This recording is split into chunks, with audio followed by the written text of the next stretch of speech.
Are you looking to do deals and master flipping houses? Welcome to the DoDeals Show with our host, Mr. Tim Mai.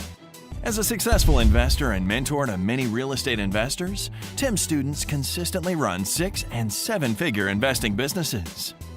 Each week, you'll hear from top real estate investors who share the best strategies, systems, and secrets that you can use to be more successful. Tim and his guests will pull back the curtain for you to learn their exact tactics, tricks, and tools that are working best right now in today's real estate market. Now, let's welcome Mr. Tim Mai. Well, hello everybody. Welcome to another interview. Today I have Rob Gillespie on the line with us. And Rob has been doing this for a long time, 20 years, done over 1,000 deals. There's a lot of deals to do, right? And Rob is primarily a turnkey provider. What that means is he buys property, fix them up, put a tenant in, and then sell it to someone who wants passive income rental properties. He's out of the Cleveland, Ohio area. And it's supposed to be the hottest market right now, right, Rob? Absolutely. And yeah, and then Rob also does some wholesaling as well. So, Rob, thank you so much for doing this interview with me today, buddy. Hey, thanks for having me on. Yeah, awesome. So, why don't we start with if you can share with everybody a little bit about how you got started in real estate investing, and what was your first deal like? Educational, very educational. It was the mid '90s. And actually, going back before that, ever since I was a young guy, I was a little kid, my mom always told me to buy a double, live at home, and rent it out. And although she was never in real estate herself, she had a friend that owned a few doubles and saw her do pretty well for herself. So she said, that's what I should do. And then also get a good union job. Go work at a good union place and make a living. So I did exactly what mom told me to do. I got a union job, was making about $50,000 a year as a tool and die maker. And I went out and bought a double, and I lived at home and rented it out, just like she said. But that was really where the instruction part ended. And believe it or not, there's more to it than just buying it. So I put my money down and got a mortgage. I knew nothing about management. I knew nothing about numbers or nothing about return on investment. And this went on for a while. And I bought one, and then I bought another one, and then I bought a couple more. And to a point, I bought 13 of these things. And, so what a better way to really learn than not get educated, but just keep buying more and doing the exact same thing and hoping it works out.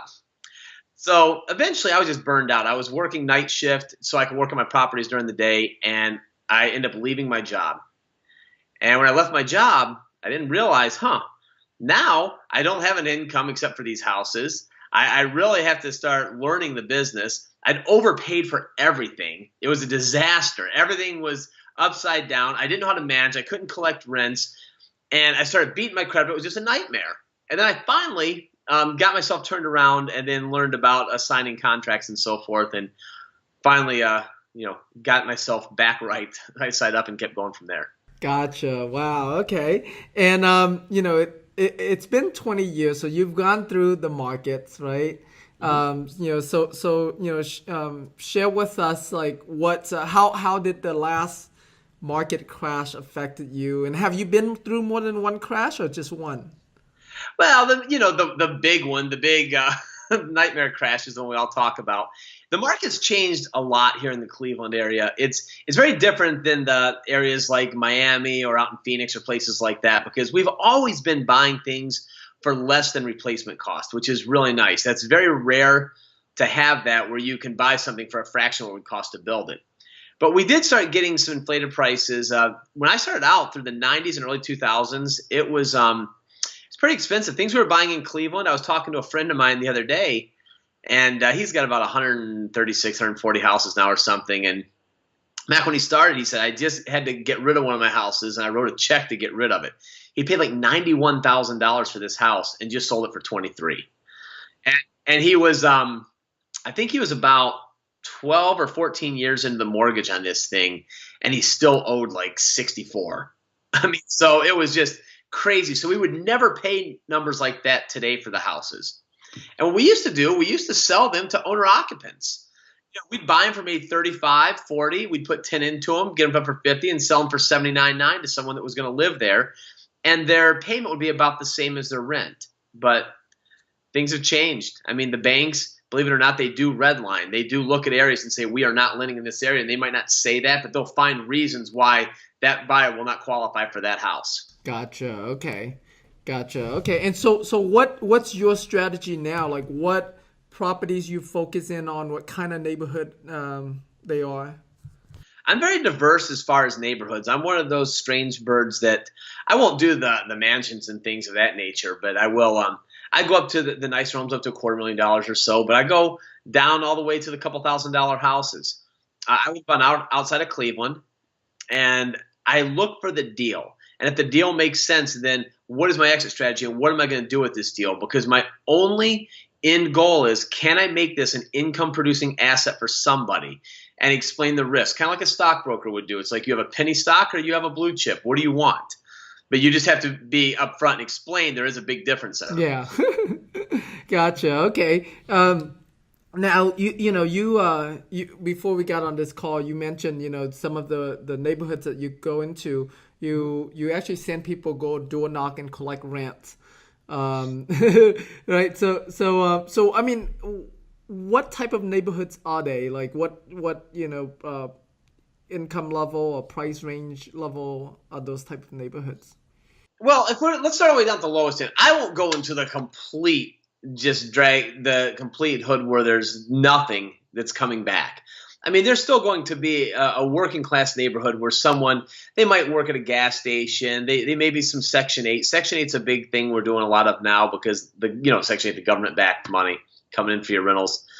So the neighborhood's okay. I mean, I'm numb to it over 20 years. I'm not worried about getting shot, but I don't think about it. When I drive through and I look at houses and I walk in vacant homes, it doesn't bother me. When I have them and I'm stabilizing by my own in-house guys, it'll go collect the rents. But then if we turn them over when we sell them off, then there's actually management companies that are set up to deal in those type of neighborhoods that will send the door knockers. I see. Okay. And so the properties that you sell, explain to us the process.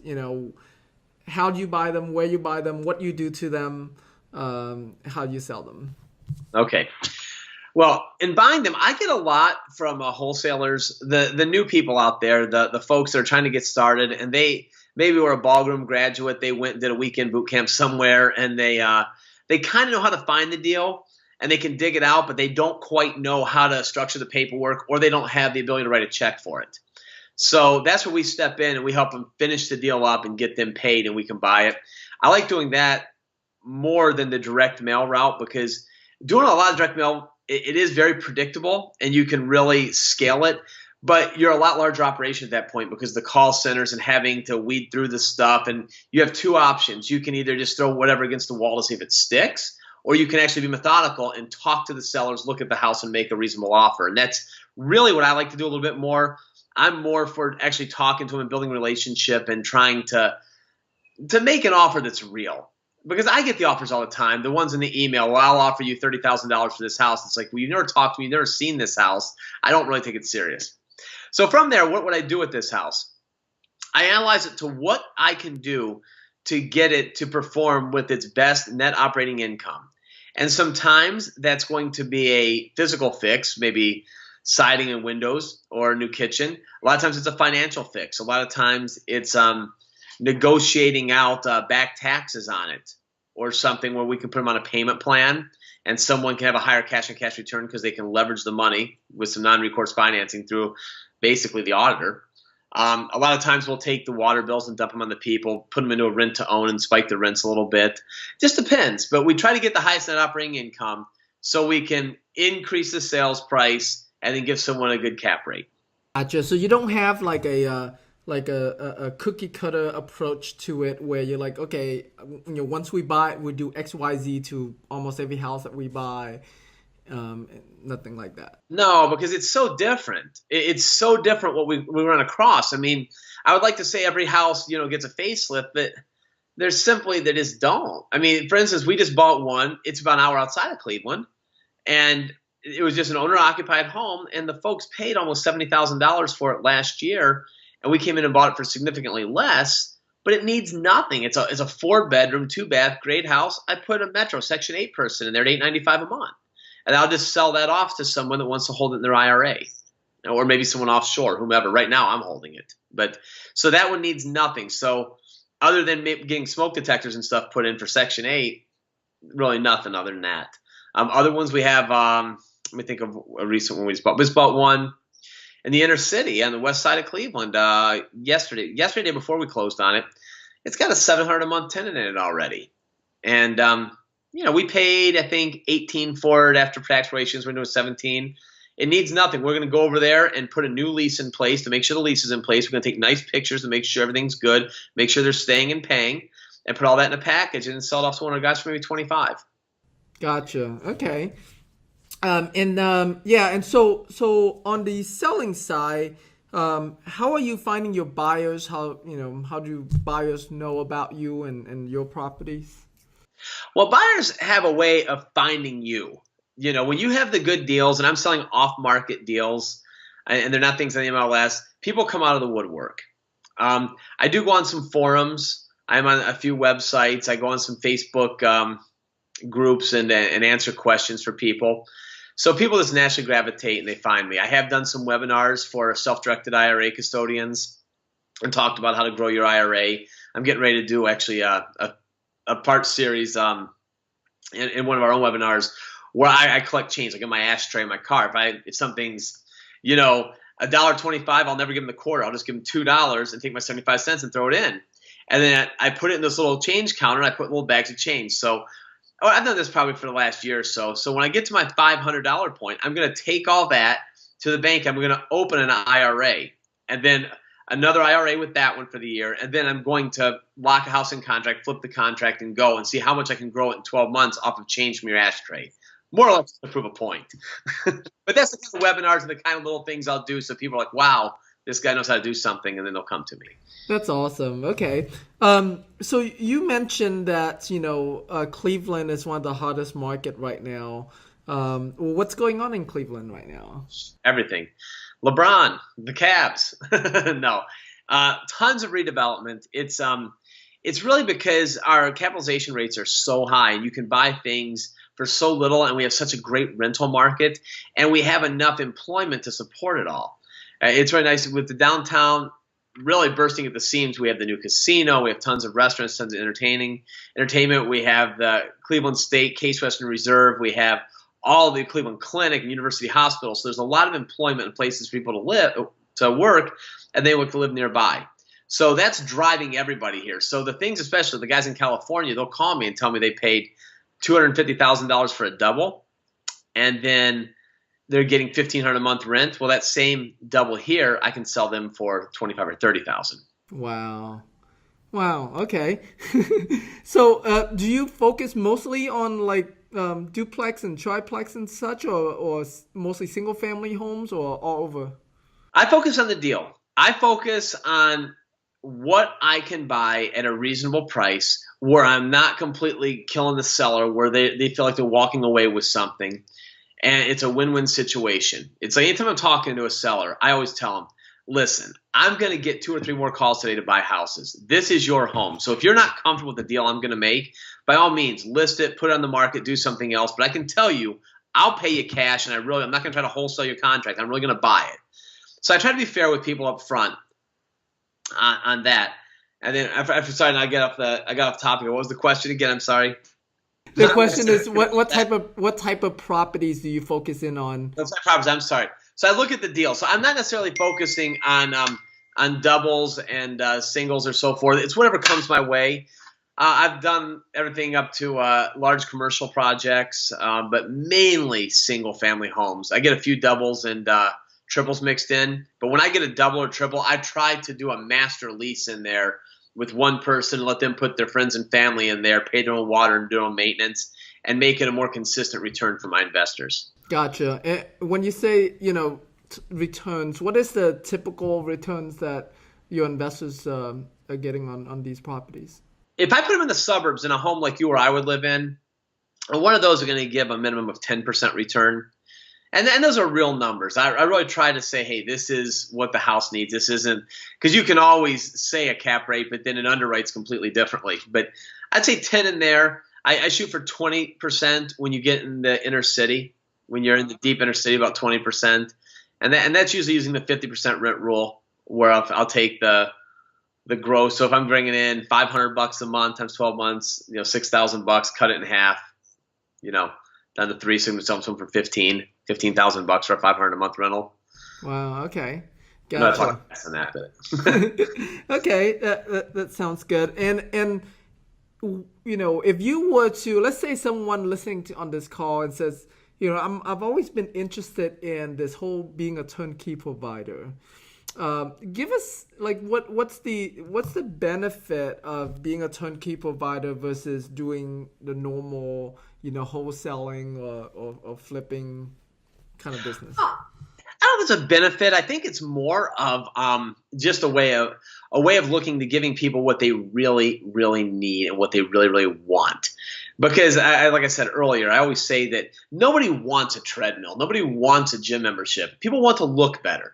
And really, nobody wants a house in Cleveland. There's nothing great about a house in Cleveland. I'm pretty confident that there's nobody that buys a house and the first thing they do is they screenshot it and make it their screensaver on their computer and maybe blow it up and hang it in their living room saying, "Look at my double." It's that. It's the money they want. So many of these new wholesalers will wholesale these people houses, but it's almost like giving a gun to a 5-year-old. They really don't know how to handle it. They don't know how to deal with tenants. They don't know how to deal with contractors. They don't know how to deal with city violations. So we try to package all that up and give them the team that they can use with boots on the ground to manage it and make it work. So that's really what it's about. It's giving your people what they want, and that's how good news travels. And that's why when they've got a couple that are running pretty well, they start talking at cocktail parties with their friends and say, "You should talk to Rob the house guy out of Cleveland. He can get you a couple of these," and that's how it grows. Gotcha. Okay. Yeah. To me, like turnkey is almost like a wholesaling on steroids, right? Like you're taking. Very good. Yes. You're taking wholesaling to a whole new level.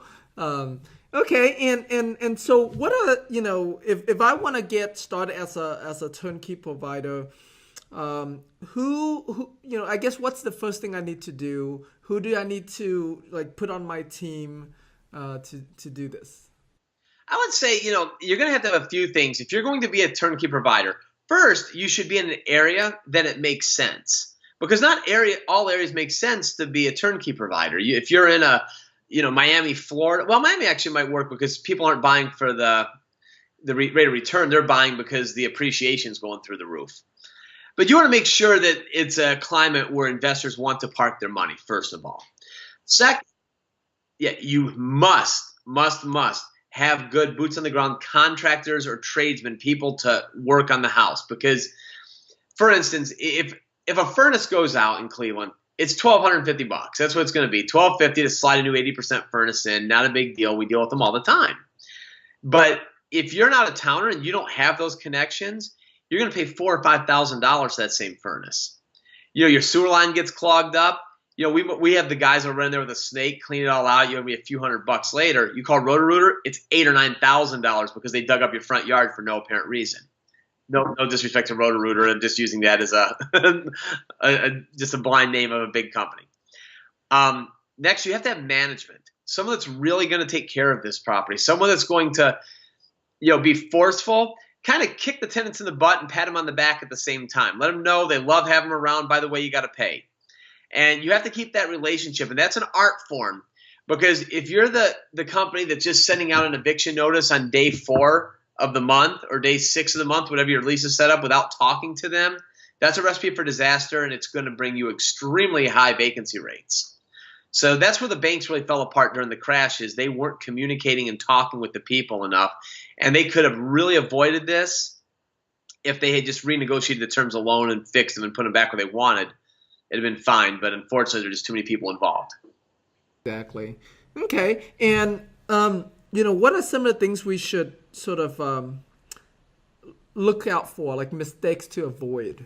Oh, the biggest one are the sharks in the water. And this is when I talk about turnkey, people are, I'm going to talk about two things. What you should look out for if you're buying a property out of town, I'll talk about first, because that's where the road started heading down here. When you're buying on a cap rate, let's say, and you're really ignorant, for the lack of better terms, and you're out of the area and you don't know anything about it, and you just see this property, it takes a nice picture online. And for instance, I have one right now. It'll bring in $600 a month up, $600 a month down. So let's just take that into consideration. Let's say there's a couple $100 for miscellaneous things or whatever. But so is that? That's going to be let's say it brings $1,000 a month. $1,000 a month times 12 months, that's $12,000, right? And $12,000, and let's just cut that in half and call it a $6,000 a year property. That's what the net operating income would be after expenses. And if you wanted to get a 10% rate of your return on a $6,000 a year property, you could pay me $60,000 for that property. And honestly, I would read through this Skype call and hug you if you pay me $60,000 for this property, because it's really about a $15,000 property. But the thing you got to watch out for are the people that won't disclose that to you, and they will sell those properties at that because the rate of return is so good. So when you're buying out of your area, make sure that you're really looking at the other houses and seeing beyond just the rental income, what can I really buy one of these homes for? As far as getting started in the business, if you want to be a turnkey provider, I'd say the thing to look out for is lack of education. Make sure you know what you're doing, because you're playing with a lot of money. You're gaining people's trust to come in and buy a property, a lot of times through their self-directed IRA or retirement accounts, or maybe it's their life savings or lines of credit or whatever it is. And they're believing that you know what areas to buy in, and who you have guys to fix them, and you have people that can manage them. And if you sell them something bad and they end up losing their life savings, you're going to have a lot of unhappy people. So educate yourself before you get started, for sure. Gotcha. Okay. What you said about like what people just want is cash flow is so true. I was talking to a friend of mine. She's like, Tim, I have $100,000. It's currently sitting in a CD, barely earning anything. How can I best invest this money? And I was talking about some properties, and she's not so much interested in having to do the management of that and everything. And so it is true, like if you have a final product already where people's like, oh, okay, I can make 10% return and I don't have to do anything, like, the whole team is in place to manage that. I mean, that is what they want. Would that be cool if we can do that with our body, where we just pay somebody something and our body works itself out? Great. It's the easy button. Easy button, yes, exactly. Right, awesome. Do you buy from the auction at all? No, I have, but I don't, because there's still so many banks buying them back there. And our tax auction here in where I'm from is really they sell all the tax certificates in bulk for a few $1 million. And you have to take the good with the bad. And there's a couple companies in town that do that and sort them all out. But no, I'll buy from absolute auctions. Like if I see an auction that's on the side of the road, it's maybe an estate, someone passed away or something, I've done very well at those. But sheriff sales, not so much. Gotcha. Okay. And then regarding like how you run your turnkey business, there's a lot of other people that do turnkey. Why do your clients choose you over all the other guys? Well, I'd say one, a lot of the guys aren't in Cleveland, Ohio. There's only a few of us in the Cleveland market. And so I think the deals will bring people here. I believe people choose me because of my level of experience and because of my authenticity. It's like I saw a saying yesterday that, I'm not Willy Wonka. I'm not going to sugarcoat it. And I'll tell you the good, bad, and the ugly. I'll invite anybody to come into town. If you want to come into town, I'll pay for your hotel room for the night if you want to pay for your own plane ticket. And I'll take you around the next day. And I'll take you to all the areas we're talking about. You see that, I'm going to say, look, you can steal this house. You can get it for next to nothing. The rate of return is great. But here's the problems you're going to run into. If you have a vacancy of more than 24 hours, they're going to steal your copper. So we're going to put plastic in up front. I mean, you just got to tell them everything. So I think people believe that, and I'm not just talking puppies and rainbows with everybody. And that's a lot of people have a very great presentation with their nice binders and their glossy papers, but I just don't take that route. I just tell them from experience. Right, that's awesome. So do like a lot of your clients actually come into town and you like do the tour now? No, they don't. They don't take. I can't imagine why they don't want to visit Cleveland, Ohio. I think it's a balmy 22 today. So no, not too many come. I'm sure if I was in Miami, Florida, everyone would want to come visit me, but not in Cleveland. Gotcha. All right, awesome. Well, having done so many deals, 1,000 deals, any really good, someone starting new into this business, whether they're looking, to, I guess maybe talk about two aspects. Like one, someone who wants to do it as a business, maybe as a, as a wholesaler, and then also someone wants to do it passively, right? So actively, passively. What are some of the tips you have for each one of those groups? Okay, well, for getting started, regardless, everyone wants to be in real estate. I mean, that's why you turn on the TV at night, and there's always late night infomercials. That's why there's all the HGTV television shows about it. Everyone wants to be a real estate investor.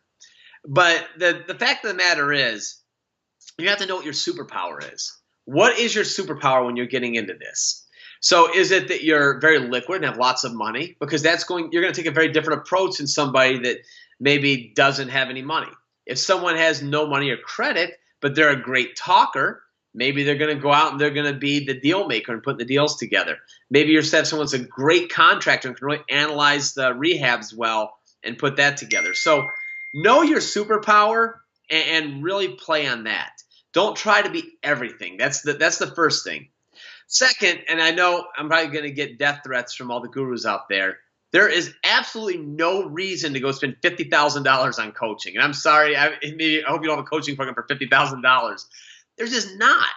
I mean, watching Skype interviews like this, just with real people and real interviewers, and I'm sure you have tons of people. I heard yesterday you had Frank McKinney on here. He's as real as they come. I mean, you have real people on there. You're going to learn a ton from that.